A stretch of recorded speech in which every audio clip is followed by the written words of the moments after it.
naman, presentable pa rin. May mga portion lang na merong konting scratch and fade. Tinitag interior mga bossing. Smooth shifting, high school record, naka 2D monitor, tested long drive. Bali yan yung likod nito mga bossing. For only 178k negotiable. Yan mga bossing. So pwede kayo mag-walk-in or mag-call. So SUV na to mga bossing for only 178.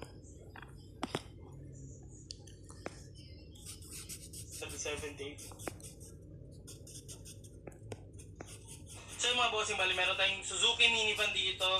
Matic transmission, nakarehistro, malamig ang aircon, 4 na gulong makakapal. Paint mga bossing, bali bapping lang to. Pero lahat all the way to mga bossing. May mga minor scratches lang, tsaka faded yung bukong. Intact interior. Yung tested long drive. So pwede sa naghahanap na